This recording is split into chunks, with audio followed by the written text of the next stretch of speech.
राधे दोस्तों, कैसे हैं आप सभी। आशा करती हूँ आप सभी बहुत अच्छे हैं और अपना ख्याल रख रहे हैं। राधा रानी अपनी कृपा आप सब पर बनाए रखे। दोस्तों, आज हम बात करने वाले हैं माघ पूर्णिमा की। माघ पूर्णिमा 1 या 2 फरवरी को पड़ रही है। पूजा की विधि क्या होगी, शुभ मुहूर्त क्या है, और दूसरी चीज है कि घर बैठे संगम स्नान का फल हम कैसे प्राप्त कर सकते हैं।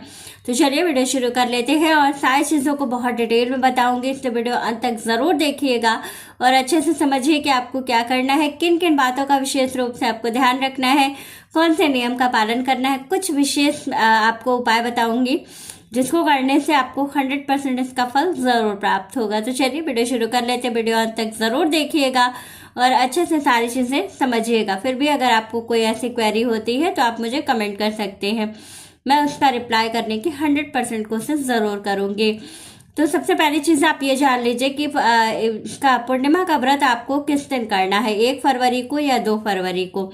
तो सबसे पहले आप ये समझिए कि तिथि कब प्रारंभ हो रही है और कब समाप्त हो रही है। जो पूर्णिमा की तिथि है ये प्रारंभ होगी 1 फरवरी को सुबह 5:27 से पूर्णिमा की तिथि प्रारंभ हो जा रही है और पूर्णिमा तिथि का समापन जो हो रहा है वो हो रहा है आपका 2 फरवरी को देर रात्रि में। यानी कि जो व्रत की और स्नान दान की जो पूर्णिमा है वो आपको 1 फरवरी को मिल रही है।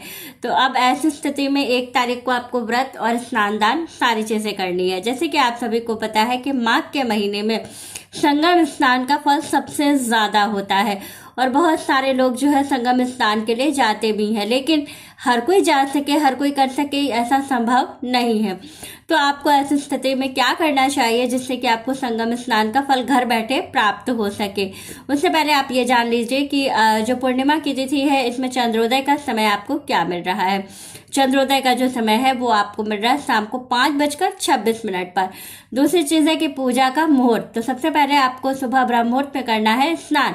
ब्रह्म मुहूर्त का समय आपको क्या मिल रहा है, 5:27 से लेकर के 6:17 तक का समय है, जो कि ब्रह्म मुहूर्त का समय होगा। दूसरी चीज है ब्रह्म मुहूर्त के स्नान के लिए आपको दूसरी चीज जो सबसे महत्वपूर्ण विषय है वो क्या है कि जो है संगम स्नान का फल हम घर बैठे कैसे प्राप्त करेंगे। तो देखिए, आपको अगर जब आप ब्रह्म मुहूर्त में स्नान कर रहे हैं या गंगा नदी पर स्नान का पूर्णिमा पर फल सबसे ज्यादा प्राप्त होता है, तो आपको क्या करना है कि घर बैठे या तो आपके पास पवित्र नदी का जल हो, गंगा नदी का या संगम का जल हो, तो आप डाल के स्नान कर सकते हैं। और अगर जल नहीं है और आप सोच रहे हैं कि अब हमें पूर्ण फल कैसे मिलेगा, तो आपको क्या करना है, जो सबसे महत्वपूर्ण काम है कि आपको अपने नहाने के जल में थोड़ा सा देसी गाय का कच्चा दूध, थोड़ी सी अक्षत और थोड़ी सी काली तिल ये डाल करके आप स्नान कर लीजिएगा। तो आपको घर बैठे संगम स्नान का फल जो है वो प्राप्त हो जाएगा। दूसरी चीज है कि इस दिन सत्यनारायण भगवान की कथा का भी बड़ा महत्व होता है। तो आप क्या करें कि जो पूजा का मुहूर्त आपको मिला हुआ है, पूजा का मुहूर्त कब का है, तो पूजा का मुहूर्त सुबह 7:13 से लेकर के 9:18 तक का समय है, जिस बीच में आपको करनी है पूर्णिमा की पूजा। जैसे आप अपने इष्ट की आराधना करते हैं, लड्डू गोपाल की विशेष सेवा करते हैं, तुलसी जी की पूजा करते हैं, हरि विष्णु जी और माँ लक्ष्मी की पूजा करते हैं, तो सभी पूजा जो आपको समय मिला हुआ है वो 7:13 से 9:18 तक का है। इस बीच में ही आपको करनी है पूजा। इसके बाद आपको क्या करना है, चंद्रोदय का समय मैंने आपको बता ही दिया। और दूसरी चीज है कि इस दिन शाम को चंद्रोदय 5:26 पर होगा। इस समय आपको क्या करना है कि चंद्रमा को अर्घ्य दे करके अपने व्रत को पूर्ण करना है। चंद्रमा को अर्घ्य आपको किस चीज से देना है, तो गाय के कच्चे दूध से। गाय के कच्चे दूध में थोड़ा सा आप जल मिला करके, थोड़ी सी अक्षत और थोड़ा सा सफेद पुष्प डाल करके आपको क्या करना है, चंद्रमा को अर्घ्य देना है। जब इस तरह से आप चंद्रमा को अर्घ्य देते हैं तो आपका व्रत पूर्ण होता है और पूर्ण फल की प्राप्ति आपको होती है।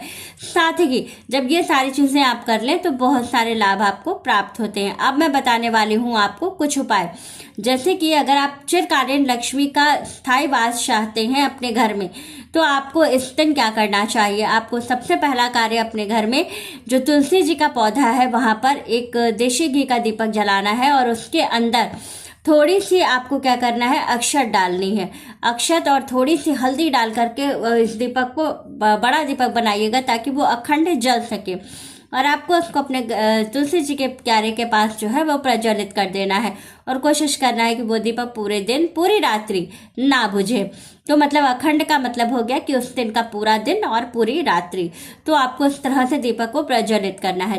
दूसरा उपाय आपको करना है, संतान की कामना है, सुयोग्य संतान चाहते हैं, चिरकालीन लक्ष्मी चाहते हैं, और विशेष रूप से जैसे बहुत सारे बच्चे जो पढ़ाई करने वाले हैं, वो इस समय हाई स्कूल इंटर की परीक्षा देने वाले हैं या नौकरी के लिए परेशान हैं, तो आपको पूर्णिमा से अच्छी तिथि नहीं मिलेगी इस उपाय को करने के लिए। आपको क्या करना है, शिव जी के मंदिर में जाना है प्रदोष काल में, और जा करके 1 लोटा दूध लेकर के जाना है, गाय का दूध होना चाहिए, उसके अंदर थोड़ी सी काली तिल डाल करके, और आपको क्या करना है, शिव जी पे दूध को समर्पित कर देना है। फिर शुद्ध जल से स्नान करा करके 5 बेलपत्र चढ़ा करके दही का भोग भगवान को लगा दीजिएगा। जो लोग इस दिन भगवान को दही का भोग लगाते हैं उनकी कामनाओं की पूर्ति बहुत जल्दी होती है। दूसरी चीज है कि बहुत सारे लाभ भी उन्हें प्राप्त होते हैं, और जो भी आपकी कामना होती है वो जल्द से जल्द पूरी हो जाती है। तो ये सारे बहुत ही छोटे छोटे उपाय थे, लेकिन बहुत ही कारगर और अचूक उपाय है, इनको जरूर कीजिएगा। तो वीडियो अच्छी लगे, जानकारी अच्छी लगे तो वीडियो को लाइक, शेयर और सब्सक्राइब जरूर कीजिएगा। राधे राधे दोस्तों।